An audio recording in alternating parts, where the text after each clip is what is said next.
So after my initial hands-on video with the Galaxy S8, the time has come for me to give you my final verdict and review on this flagship handset from Samsung. Is this the definitive smartphone of the year in which all other handsets are measured?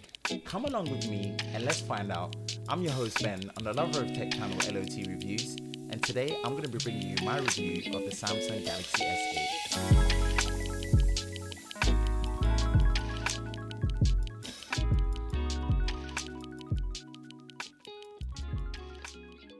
Here are the internal specifications. We're looking here at the CPU, which is the Exynos 8895 octa-core based processor with 4 custom M2 cores clocked at 2.3 GHz and 4 efficient A53 cores clocked at 1.7 GHz. The GPU is the Mali G61 MP20 with 4 GB of RAM, 64 GB of internal storage with SD card support up to 256 GB, battery capacity at 3000 mAh, with ingress protection IP68 water and dust resistance for up to 1.5 meters for 30 minutes in water. Now onto the design. The outward design of the phone consists of Gorilla Glass 5 at the front and the back, put together by a strong aluminium frame, curved with symmetrical edge-to-edge design. At the front you have a 5.8-inch Super AMOLED display using what Samsung are calling their new Infinity display, with a new aspect ratio of 18.5:9 and a staggering resolution of 2960x1440, which is a wide quad high definition plus display. With the omission of the physical home button, you now have a pressure sensitive button built into the display which emulates the feeling of a tactile button press. An iris scanner, front facing 8 megapixel wide angle camera with autofocus, earpiece for phone calls, infrared light sensor, LED notification light, and light proximity sensors. Now onto the right side sits the power button, and on the left you have the volume keys and the dedicated Bixby interface button. Top sits the noise cancelling microphone and the SIM card tray and SD card tray combo, with the bottom housing a headphone port, USB-C connector, microphone and speaker grill. Finally at the rear you'll find a 12 megapixel dual pixel autofocus camera with OIS stabilization, an f1.7 aperture lens, 1.4 micron pixel size, which is capable of 4K video, flanked by the new fingerprint scanner, single LED flash and heart rate sensor. So now with the performance and software, the S8 comes with Android 7.0 with Samsung software now known as the Samsung Experience User Interface, the UI. Formerly known as TouchWiz, now moving into a more refined direction, Samsung is counting on this to be their best software experience yet. With new icon styling, it follows a more wireframe and neon-like appearance, which I like.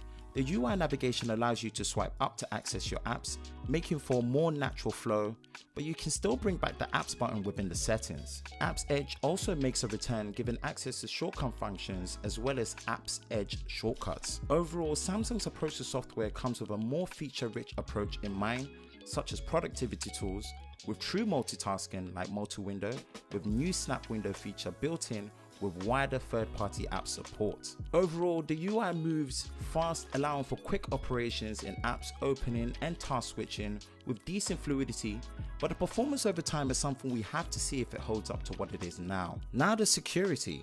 The S8 is bringing some advanced security features in play, with 7 layers of security, being the iris scanner, the fingerprint scanner, and facial recognition for biometric unlock. Your traditional PIN, pattern and password unlock can also be used, and also finally the secure folder. Now I must say the most futuristic and favorite is the iris scanner. First seen in the Note 7, now works even quicker, in color, naturally in the right conditions, and it's as seamless as looking at your phone and it's unlocked. It's impressive and natural to say the least, and I have to give credit to Samsung's execution.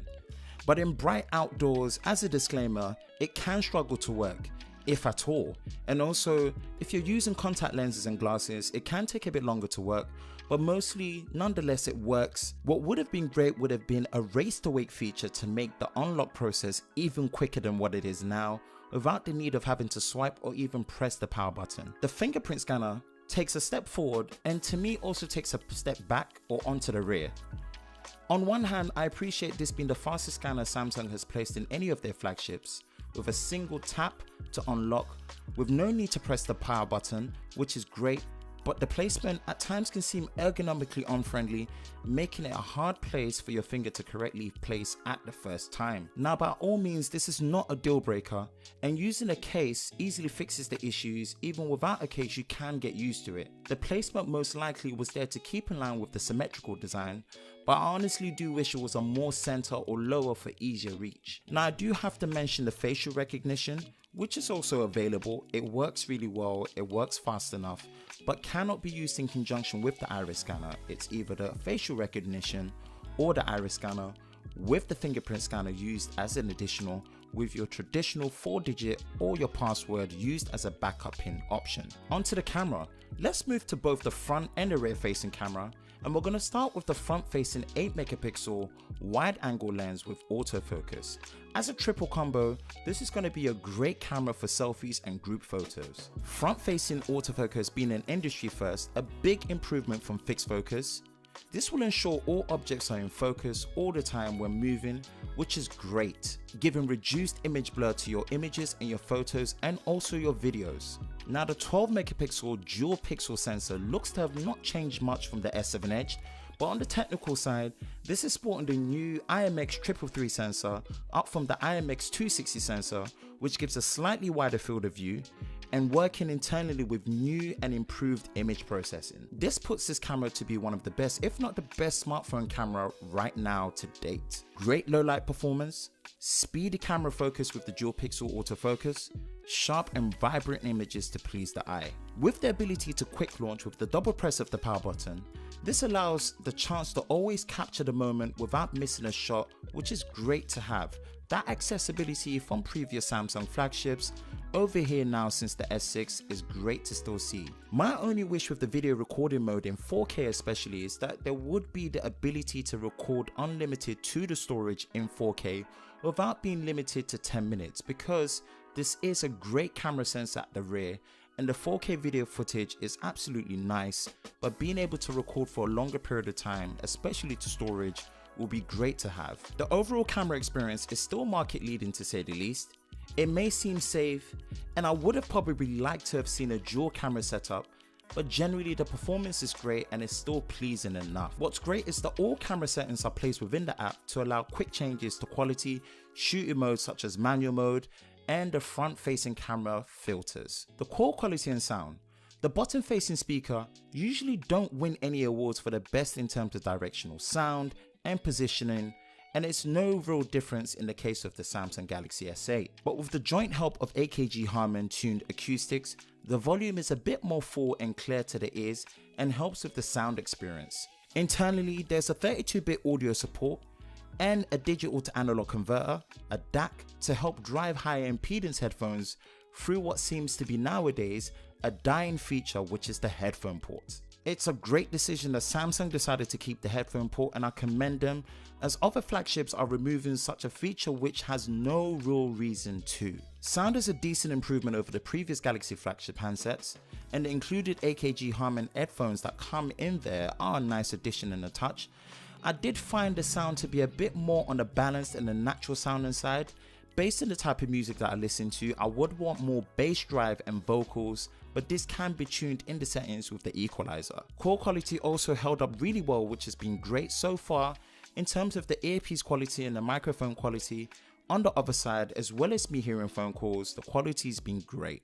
It's held up really well, voice is clear, and there's been no real issue in terms of the sound quality. Battery performance and capacity, 3000 milliamps. For the dimensions of the phone at 8mm thick, 68.1mm wide, and 148.9mm tall, it's a decent size, but put in line with the Infinity display and the large size of it, you may wonder how is the battery performance going to be. Under heavy use, expect an average usage of around 3.5 hours screen on time, with a recharge at the end of the day needed. Quick Charge 2.0 or adaptive fast charging, it's supported, which allows for quick recharge times, which is also fast and convenient to help with the battery situation.